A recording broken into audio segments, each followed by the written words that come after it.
하는 대로 한번 같이 기도하고 설교했으면 좋겠습니다. 제가 설교 잘할 수 있도록 예수해 주시고 또 우리의 마음이 하나님께로 잘 모아져서 옥토와 같은 마음 되게 주셔서 말씀을 받는 대로 결실 맺는 저희들 되게 달라고 같이 조용한 목소리를 잠깐 기도하시겠습니다.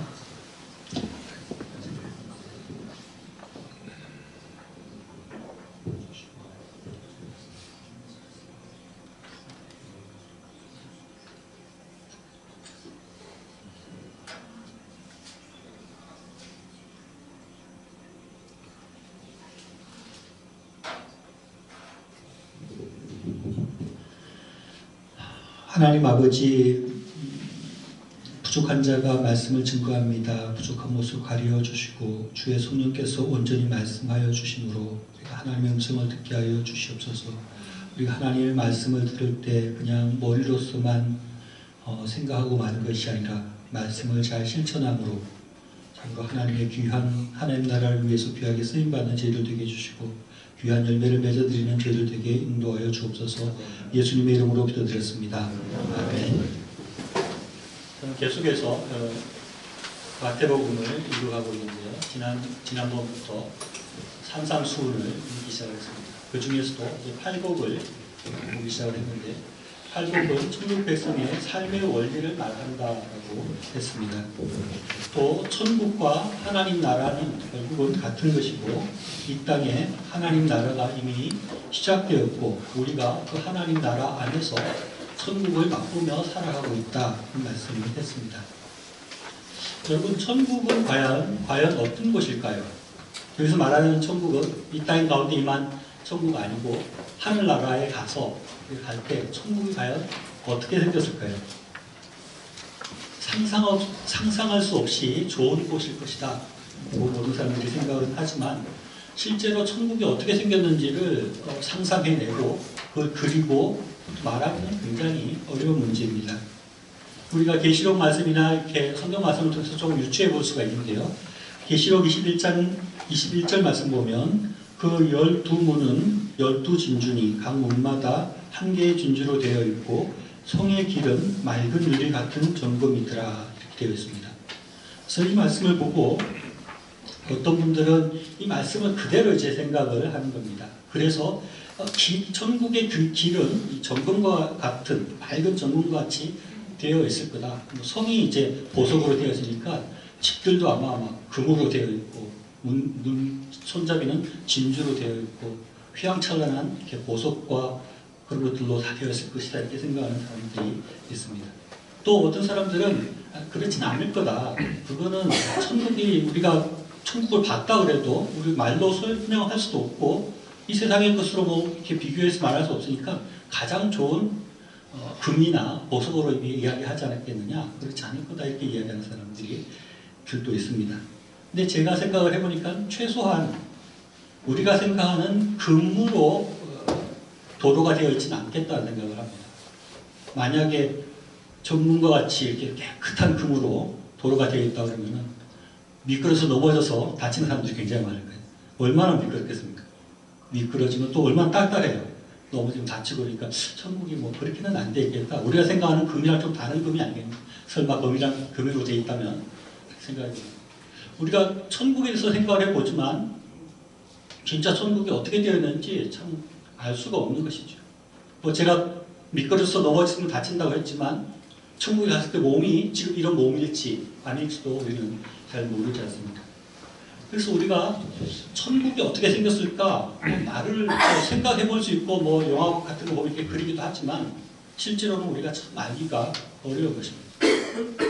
뭐 예수님 당시에 있던 사람들이 지금 현 시대를 와서 이렇게 잠깐 보고 간다고 해도 그 설명하기가 쉽지 않겠죠. 뭐 자동차가 있는데 그게 뭔지도 모를 테고 그럴 거와 마찬가지로 가지고 그래 천국이 어떻게 진짜 어떻게 생겼을지는 참 생각하기 어려운 것입니다. 그런데 이런 천국의 하드웨어라고 할까요? 이렇게 외적인 모양은 우리가 상상하기가 참 어려운 반면에 천국의 소프트웨어라고 할 수 있는 천국에는 어떤 사람들이 있고 어떤 문화가 있고 어떤 법이 있을까 하는 것은 그것보다는 훨씬 생각하기가 좀 쉽지 않을까 생각이 듭니다. 왜냐하면 오늘 팔복에 나오는 천국 시민의 사람의 모습들, 천국 시민이 어떤 사람들인가 하는 모습을 보면 우리가 천국에 대해서 조금 더 상상할 수 있게 된다는 것입니다. 사람들은 아주 맛있는 음식을 먹을 때 천상의 음식이다, 천국의 맛이다 이렇게 말을 합니다. 그런데 뭐 다 경험하지만 아마 맛있는 음식도 자꾸 먹으면 별로 맛이 없어지죠. 그래서 그거 먹는 거 가지고 우리가 천국을 맛보기 어렵습니다. 또 어떤 사람들은 아주 경치가 좋은 곳에 이렇게 가면 멋진 풍경을 보고 이게 지상 낙원이구나, 파라다이스구나 이렇게 말을 합니다. 그런데 아마 정작 그 동네에 사는 사람은 별로 그렇게 느끼지 못할 거예요. 제가 옛날 밴쿠버 있을 때 저희 집에서 자전거로 한 1시간쯤 가면 주립공원이 나오는데 처음 가니까 진짜 뭐 달력 같은 그림이 있는 거예요. 호수도 있고 뭐 만년설도 있고 그래서 뭐 천국이 따로 없구나 이랬는데 맨날 자전거로 가다 보니까 뭐 동네 풍경이지 아무 뭐 천국 같은 느낌이 들지 않았습니다. 먹는 것, 뭐 풍경 이런 거 가지고 우리가 천국을 경험하기는 어렵습니다. 그런데 만약에 우리 주변에 모든 사람들이 천국과 같은, 천국에 있는 사람들 같은, 아니면 우리가 흔히 말하는 천사와 같은 사람들이 살고 있다면 어떨까요? 제 생각에는 그때는 우리가 좀 천국을 경험할 수 있지 않을까 생각이 듭니다. 우리가 그런 사람들 잘 못 만나고 또 설사 그런 사람이 있다 하더라도 처음에는 그런 줄 알았는데 좀 지내다 보면 좀 뭐 어떻게 자기가 변하는 건지 사람이 변하는 건지 관계들이 이상해지고 처음에는 너무 이제 천사 같다는데 나중에는 뭐 그 사람 때문에 상처를 받고 이런 경우들이 많이 있습니다. 그런데 진짜 만약에 어디를 갔더니 진짜 너무 좋은 사람들이 계속 변하지 않고 너무너무 좋은 겁니다. 자기도 계속해서 좋은 마음이 있다. 그러면 우리가 그곳에서 진짜 이 천국 같구나 이런 것을 느낄 수 있을 거라고 생각합니다. 제가 뭐 천국이 그럴 거라 생각을 하지만 천국은 더 풍성하겠죠. 좋은 사람들만 있는 것이 아니라 더 좋은 것들이 있으니까 그래서 다 알 수는 없지만 최소한 우리가 진짜 팔복에서 말하는 그런 온전한 사람들, 진짜 천사와 같은 마음을 가진 사람들, 또 자기 자신도 천사와 같은 마음으로 살아간다면 우리는 천국을 맛보면서 그렇게 살게 될 것입니다.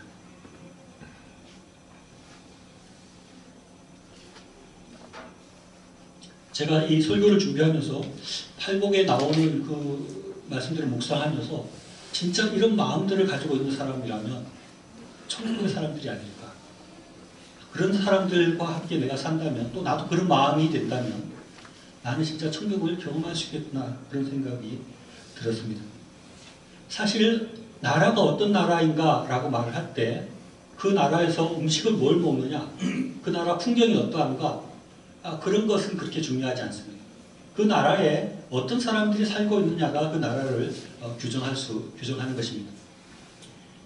아메리카 대륙에 유럽 사람들이 많이 이민이 와서 살게 된 나라들이 미국이나 캐나다 이런 나라죠.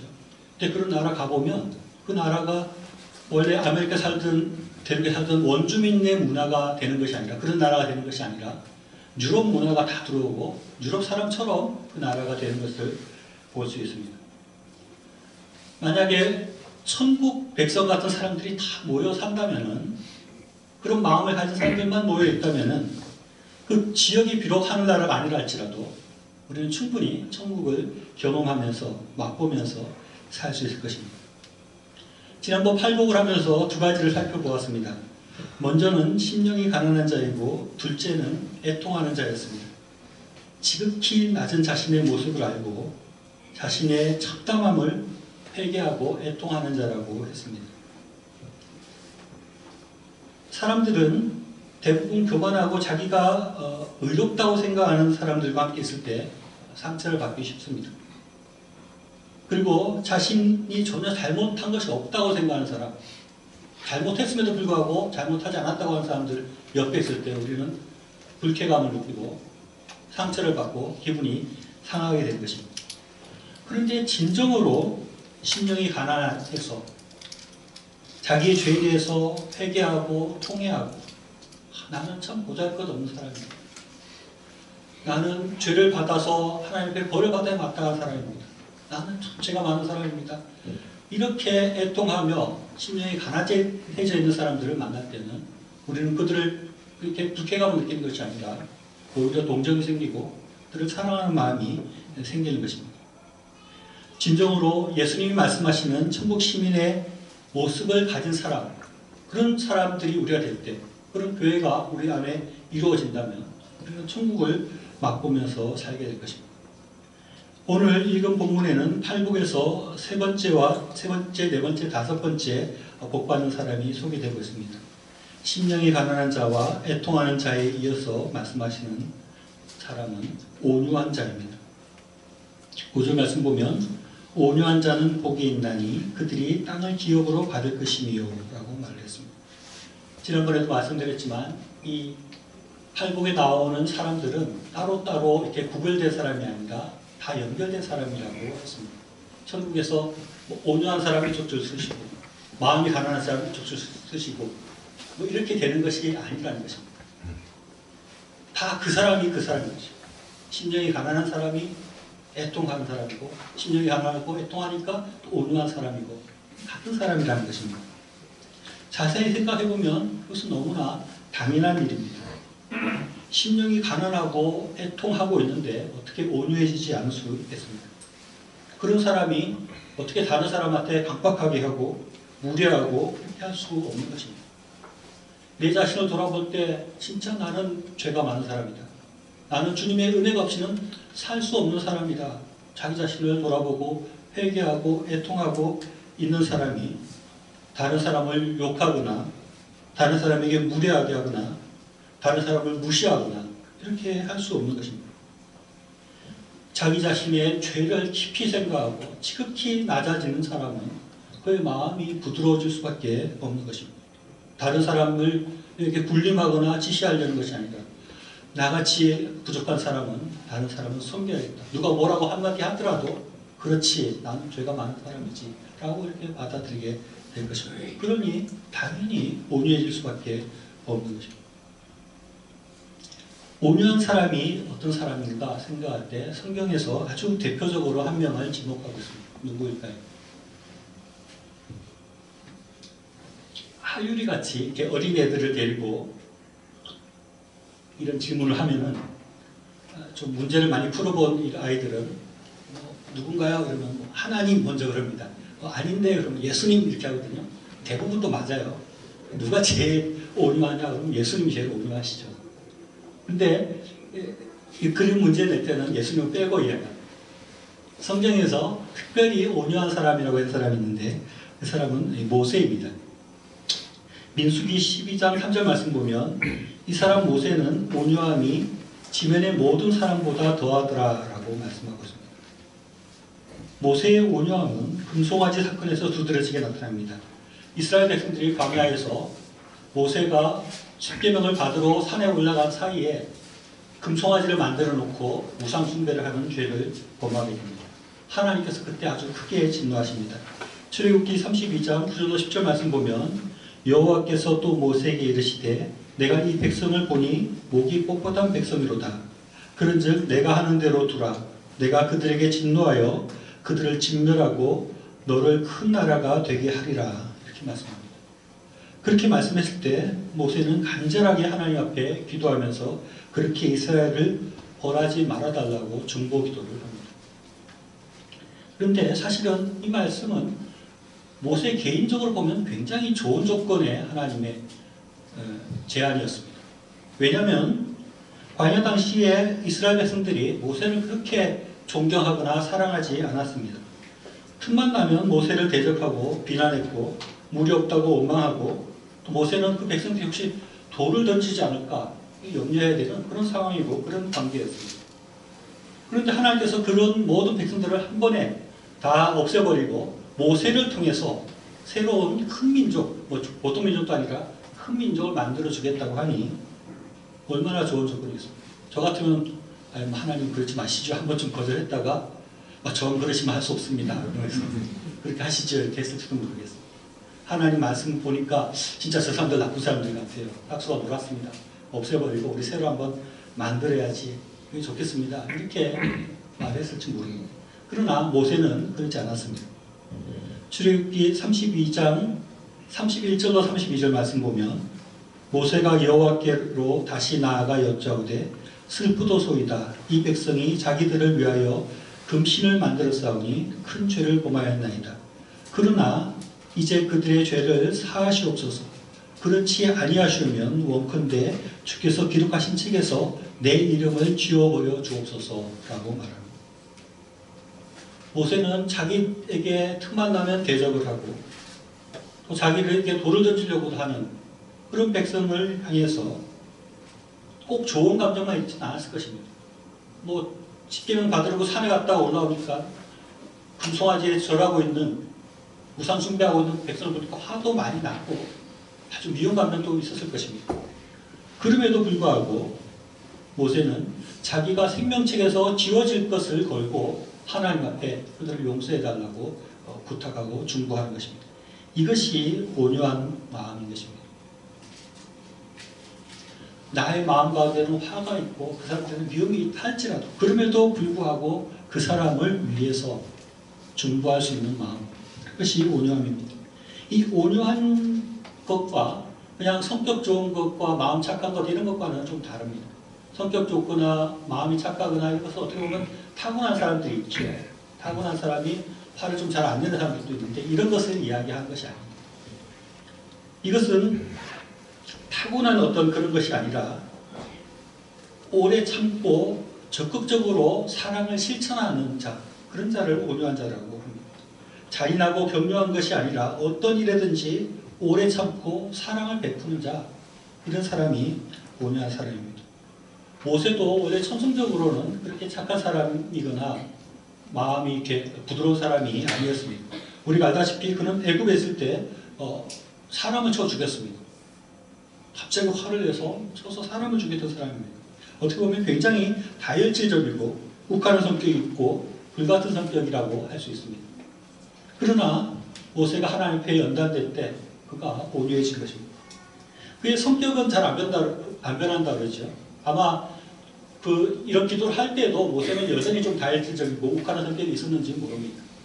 그럼에도 불구하고 그의 성격대로 하는 것이 아니라 의지적으로 오래 참고 사랑하려고 노력하는 그런 모습을 보이는 것입니다. 이러한 자가 온유한 자입니다. 우리는 어떠하든지 간에 이 온유함을 가지려고 성격적으로 타고난 태생이 나는 온유하고 거리가 멀다 할지라도 온유하려고 노력하는 자가 되어요.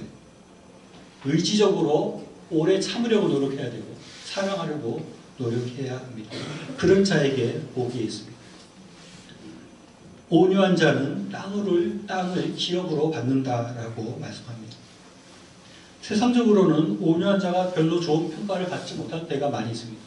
특별히 면접시험을 보러 갔는데 사람 너무 온유해 보인다. 그래가지고 점수를 잘 안 주는 것 같아요, 요즘은. 그런 것보다는 세상적으로 저렇게 해가지고 무슨 일을 하겠나 이런 소리를 듣거나 세상적으로 저렇게 살다가는 손해만 볼 거야. 땅을 기업으로 받는 것이 아니라 있는 땅도 빼앗길 거야 라고 생각하는 것이 세상의 생각입니다. 그러나 결코 그렇지 않습니다. 하나님은 분명히 온유한 자가 복을 받고 땅을 기업으로 받는다라고 말씀하고 있습니다. 그런데 사실 이해가 좀 쉽지가 않죠. 그러면 땅이 있는 사람들은 다 온유하단 말인가? 땅 없는 사람은 온유 안에서 땅이 없는가? 나는 도대체 얼마나 안 온유하길래 이렇게 땅 요즘 말하기를 바늘 꽂을 땅 하나 보는가? 얼마나 나는 안 온유한 건가? 이런 의문이 들고 저도 그런 생각 많이 했습니다. 그런데 나는 좀 그래도 비교적 온유하다는 소리 듣는데 왜 땅이 없지? 말년에 많이 받을 건가? 그런데 우리가 심령이 가난한 자를 해석하면서 단순히 물질적으로 가난한 것 위에 심령이 가난하다 할 때 그 깊은 의미를 생각했듯이 여기서도 같은 지혜가 필요합니다. 예수님 말씀에 깊은 뜻을 생각해야지 주님 저도 온유한데 별로 온유하지 않더라도 조금 온유하잖아요. 그러니까 조금 땅을 주셔야죠. 땅을 주시려면 좀 서울에 좀 비싼 데로 주세요. 이런 식으로 해서는 안 된다는 것입니다. 그 땅을 말하는 것이 아닙니다. 여기서 말하는 땅이 현실의 땅으로 하나님께서 복을 주시는 경우도 물론 있겠지만 그보다는 이 땅은 하나님 나라의 땅이라고 생각하는 것이 맞습니다. 예수님은 지금 천국 백성의 사람들의 삶에 대해서 이야기하는 것입니다. 그래서 땅을 준다 할 때도 이것은 하나님 나라의 땅으로 우리가 해석해야 되는 것입니다.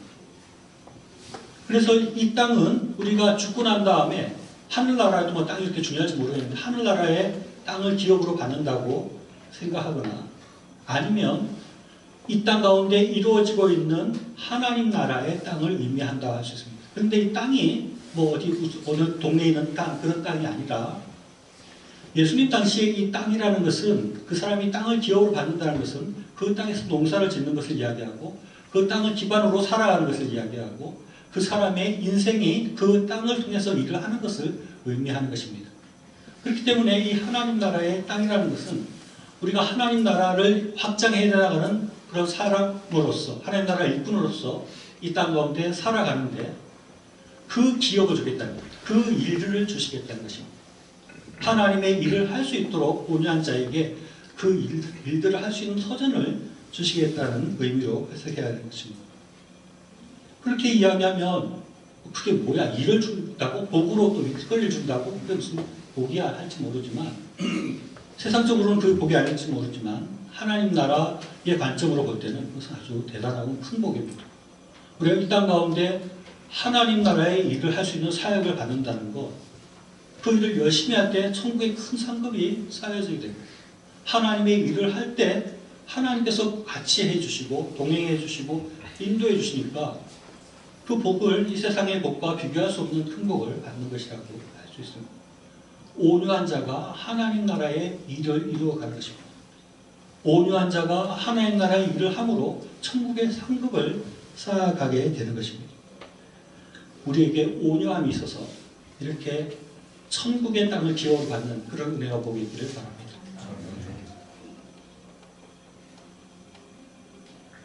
네 번째 복은 의에 줄이고 목마른 자가 받게 되는 복입니다.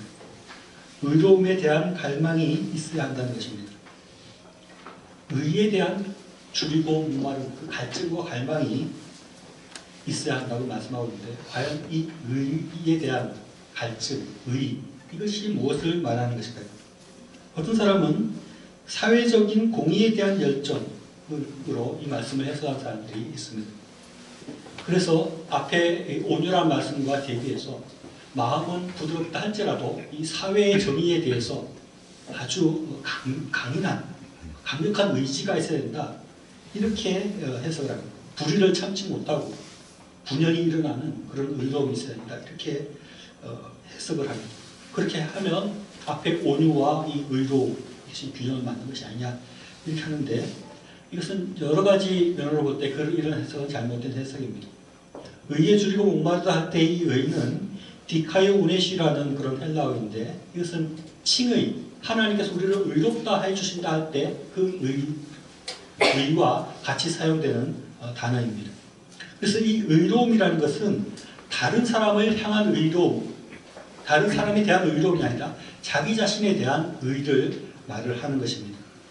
다른 사람이 의로워져야 된다는 데 대한 열정과 갈급함이 아니라 내 자신이 의로워져야 된다는 데 대한 갈급함이 있어야 됨을 말을 하는 것입니다. 이렇게 자기 자신에 대한 의로움이라고 해석을 해야지 문맥이 해석이 되지 만약에 타인의 의에 대한 갈망이라고 말을 해버리면 무슨 여러 가지가 앞뒤가 맞지 않고 팔복의 전체적인 흐름과도 맞지 않고 산상수훈의 흐름과도 맞지 않는 것입니다. 그리고 자기 자신의 의에 대해서 줄이고 목마르다는 것은 이해가 되지만 다른 사람의 의로워지는 것에 대해서 줄이고 목마르다는 것은 말이 안 되고 해석이 잘 안 되는 것입니다. 이 의에 줄이고 목마른 자는 자신의 죄를 벗어버리고 의로워지고자 하는 갈망을 말을 합니다. 그래서 하나님과의 관계가 회복되고자 하는 그 갈망을 말하는 것입니다. 줄이고 목마르다는 것은 궁핍의식이라고 할 수 있습니다. 내가 여기에 참 배고프구나, 목마르구나 하는 그런 의식이 있어야 합니다. 나에게 참 의가 없구나, 나에게 불의한 부분이 있구나, 이런 데 대한 갈급함이 있어야 되는 것입니다. 이 의에 대한 갈망은 아주 중요한 말씀입니다. 앞에 세 가지 심령이 가난한 자, 애통한 자, 온유한 자에 대해서는 줄이고 목말라야 된다 이렇게 말을 하지 않는데 이 의에 대해서는 줄이고 목말라 하면 그런 갈증과 갈망이 있어야 된다고 말을 합니다. 우리 자신 한번 돌아볼 필요가 있습니다. 내 자신이 그러한가? 내 자신이 나는 진짜 의로움에 대해서 스스로 주려하고 갈급해하고 목말라 하고 있는지 그걸 생각할 필요가 있습니다. 우리를 돌아볼 때 우리도 여전히 부족한 부분들이 많지 않습니까? 의롭지 못하고 부정을 저지른 부분도 있고 교만하기도 하고 욕심이 많기도 하고 사랑이 없기도 하고 또 용서를 못하기도 하고 의롭지 못한 부분이 있는데 뭐 그럴 수도 있지 이러고 그냥 살아가는 것 그러지 말라는 것입니다.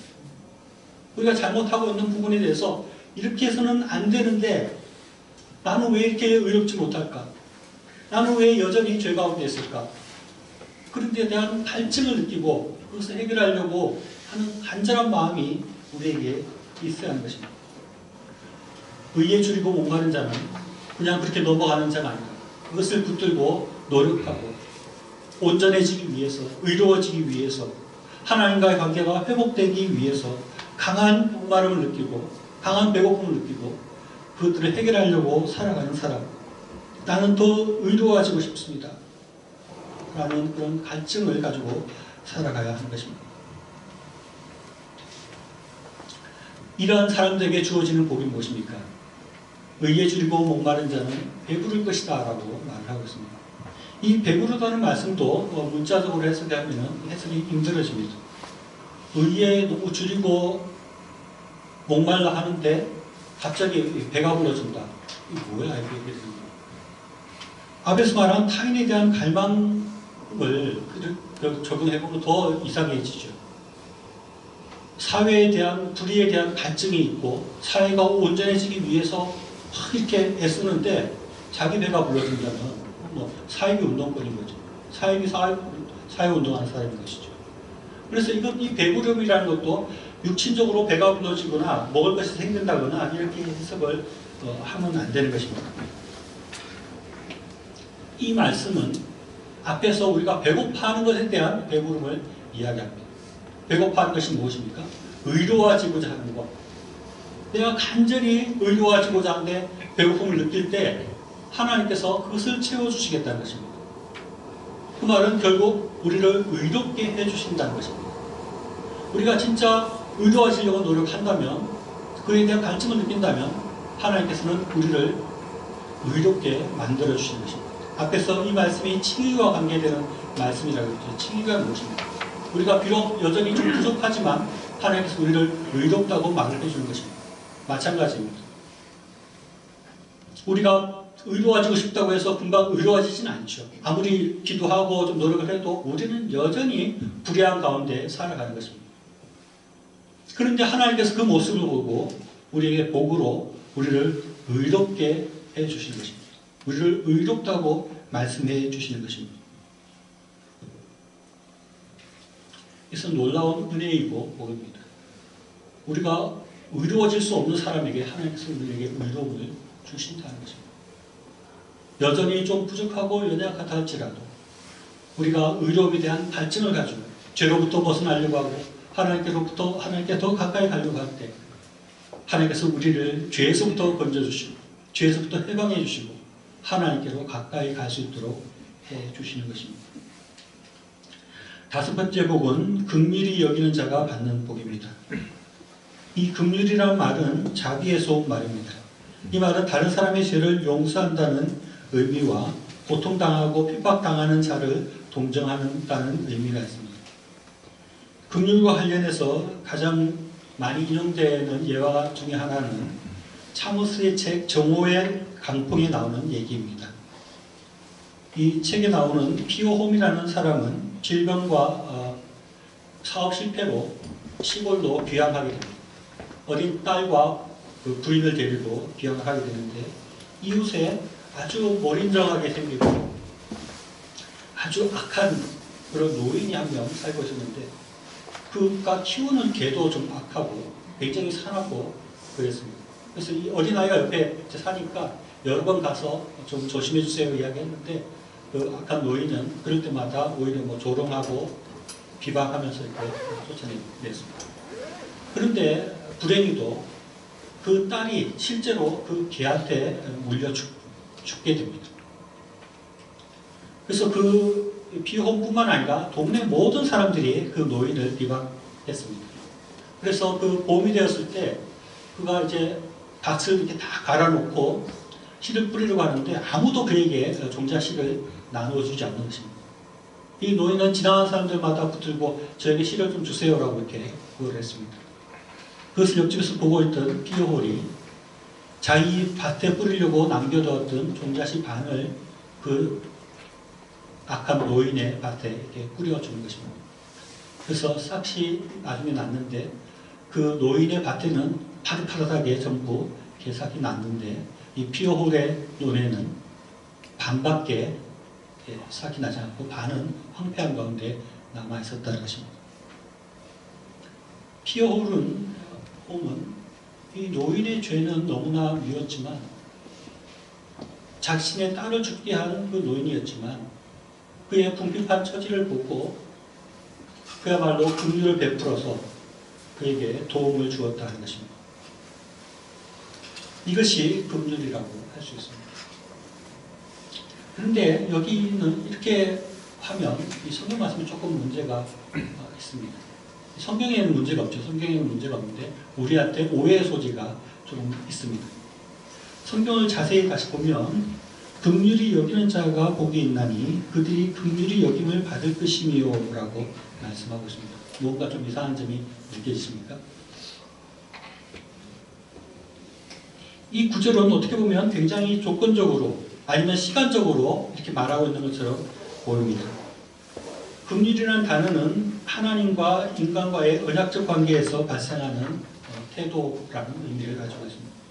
즉 우리가 하나님께로부터 긍휼하심을 받아서 우리가 구원을 얻었다는 그런 의미라고 할 수 있습니다. 우리가 하나님의 긍휼이 없었으면 우리는 여기 이 자리에 앉아 있을 사람이 아무도 없습니다. 하나님께서 불쌍하게 여겨주셨기 때문에 우리가 여전히 부족하고 여전히 악하지만 하나님께서 우리의 죄를 용서하시고 하나님 믿는 자 만들어주시고 하나님 예배할 수 있도록 불러주셨다는 것입니다.